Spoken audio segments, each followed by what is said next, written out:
नमस्कार दोस्तों। तो बात करेंगे एक अभी लेटेस्ट में नई सीरीज रिलीज हुई है। वह सीरीज का नाम रहा है खटिया। ये सीरीज बहुत पहले आने वाली थी, लेकिन पूजा सिंह राजपूत की जो बीच में सविता मामी सीरीज आ गई, उसकी वजह से थोड़ा सा लेट हो गई थी। लेकिन पोस्टर सविता मामी से पहले देखने को मिला था। तो अभी हाल ही में रिलीज हुई, 3 एपिसोड रिलीज हुए और फिलहाल सीरीज मजेदार रही है। कहानी की शुरुआत होती है जहाँ पे ये पी रहे होते हैं, मजे कर रहे होते हैं और वहाँ एक दूसरे कमरे से आवाज आती है, खटिया से आवाज आती है और उसमें कुछ मधुर आवाज होती है। तो ये सुनकर थोड़ा सा भावुक हो जाते हैं, उत्तेजना में आते हैं। आखिर कौन है भाई साहब इस हिसाब से कर रहा है रोमांस सीन की, बाहर तक आवाजें सुनाई दे रही। तो उसको भी लगता है कि आखिर कौन इतना घर में दमदार हो गया है।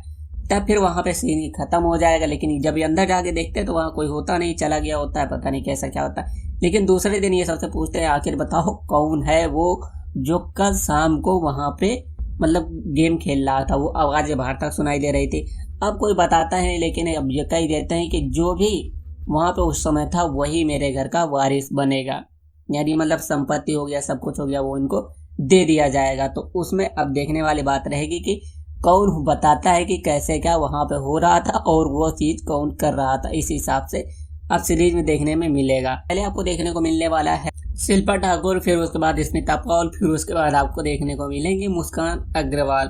तो सबसे बढ़िया शिल्पा ठाकुर इस सीरीज में रही, जैसे सविता मामी में देखने को मिली थी उसी तरीके की इसमें भी देखने को मिलने वाली है। तो ये बढ़िया रहा है। कुछ लोगों को हो सकता है बैक टू बैक देखना पसंद आ जाए, जैसे पूजा सिंह राजपूत अगर बैक टू बैक आ जाती तभी कोई दिक्कत नहीं रही। उसी तरीके से इसमें भी इनकी बैक टू बैक सीरीज देखने को मिली है, तो ये बढ़िया रहा। उसके साथ स्मिता पॉल भी देखने को मिली है, जबरदस्त अंदाज में नजर आई है और उल्लू की अच्छी खासी जानी मानी एक्ट्रेस रह चुकी है। और मुस्कान अग्रवाल की तो उनकी तो कितनी ही सीरीजें रही, फिर भी जिन लोगों को पसंद आई होंगी उनके लिए ये एपिसोड बढ़िया रहा है। अब ज्यादा लोगों को ये पसंद नहीं आई क्योंकि ऑलरेडी बहुत बार लोग इनको देख चुके हैं। तो आपको सीरीज कैसी लगे जरूर बताना। फिलहाल जिन लोगों को सीरीज में अगर सीन से है, सिर्फ सीन देखना, कास्टिंग को लेके कोई नहीं होता, तो उनके लिए सीरीज तो बहुत ही बढ़िया रही है। लेकिन जिन लोगों को कास्टिंग के देख के होता है तो उनके लिए ये शिल्पा ठाकुर और साथ में स्मिता पॉल बढ़िया कास्ट रही है। आप चाहे तो मुस्कान अग्रवाल को इग्नोर भी कर सकते हैं।